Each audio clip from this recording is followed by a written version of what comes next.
¿Alguna vez te has preguntado qué se debe hacer cuando hay una fuga de gas?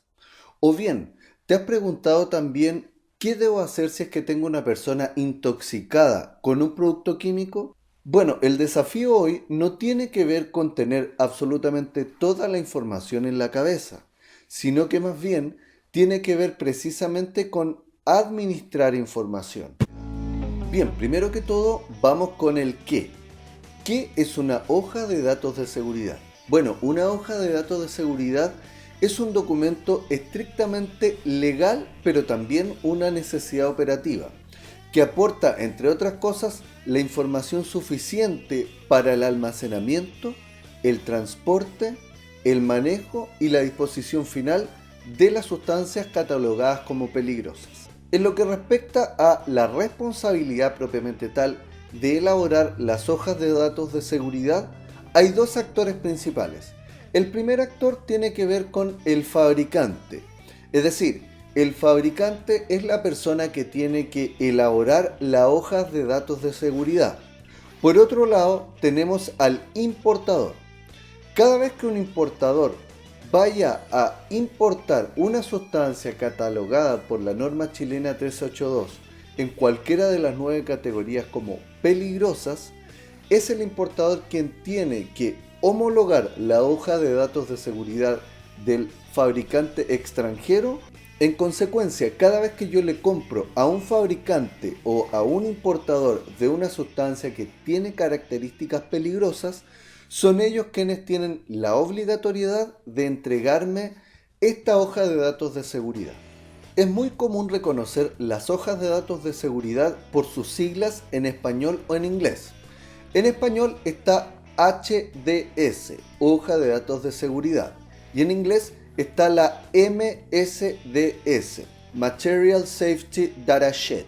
En lo respectivo al lugar físico que va a utilizar una hoja de datos de seguridad, tenemos que tener claro que cualquier punto fijo o móvil de una empresa donde se almacenen, transporten, eliminen o se manejen sustancias peligrosas, esta hoja de datos de seguridad tiene que estar presente sí o sí. Es decir, si voy a almacenar una sustancia peligrosa, la bodega tiene que tener las hojas de datos de seguridad. Si voy a trasladar en una camioneta o camión, por ejemplo, una sustancia peligrosa, tanto el camión o la camioneta deben portar la hoja de datos de seguridad. Si estoy en una planta de eliminación o bien tengo que manejar alguna sustancia peligrosa, debo portar sí o sí la hoja de datos de seguridad. Bien, vamos al contenido mínimo que tiene que tener una hoja de datos de seguridad de acuerdo a la normativa legal vigente. Como punto número 1 tenemos la identificación, tanto del fabricante como del producto químico. Acerca del fabricante, ¿cuál es la dirección? ¿Cuáles son los teléfonos de emergencia? ¿Cuál es el RUT, la razón social? ¿Quién es su representante legal? Toda esa información de rigor debe estar en la hoja de datos de seguridad. Por otro lado, ¿cuáles son las especificaciones técnicas del producto químico propiamente tal? ¿Cuál es su nombre en particular? ¿Cuál es su nomenclatura? ¿Cuál es su nombre comercial? Etcétera. También tienen que estar especificados cuáles son los peligros para la salud, de reactividad, inflamabilidad, etc. ¿Cuáles son las propiedades físico-químicas? Si es un gas, por ejemplo, bueno, este gas es más denso que el aire o no, evacúa hacia arriba o va a evacuar hacia abajo. Todas esas especificaciones técnicas tienen que estar especificadas en la hoja de datos de seguridad. ¿Cuáles van a ser las maniobras específicas del producto químico en materias de primeros auxilios? Cada producto químico es totalmente diferente el uno del otro, por lo tanto pongámonos a pensar, ¿sabemos todos los primeros auxilios que tenemos que darle a una persona para cada uno de los productos químicos? La respuesta obviamente es no, por lo tanto tenemos que estar con la hoja de datos de seguridad a la mano para ser eficientes al momento de brindar los primeros auxilios propiamente tal. Por otro lado también están las maniobras de extinción de incendio. ¿Cuáles son los agentes extintores de incendio mejores para este producto químico? ¿Cómo voy a tener que controlar un derrame en caso de que tenga una fuga o en caso de que tenga un derrame vertido sobre el piso? En consecuencia, todas las maniobras de extinción y control de derrame deben estar especificadas de manera taxativa en la hoja de datos de seguridad.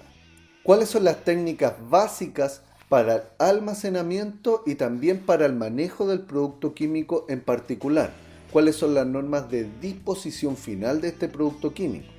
¿Cuál es la información toxicológica? Y también cuáles son los aspectos mínimos que tengo que contemplar al momento de trasladar la sustancia química y al momento de eliminar la sustancia química.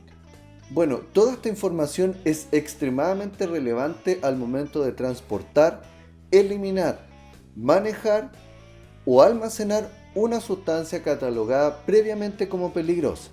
Por lo tanto, hoy día el gran desafío tiene que ver principalmente con administrar la información de manera que cuando la necesitemos esté a la mano y nos permita ejecutar todas las acciones que debamos ejecutar de manera eficiente y eficaz.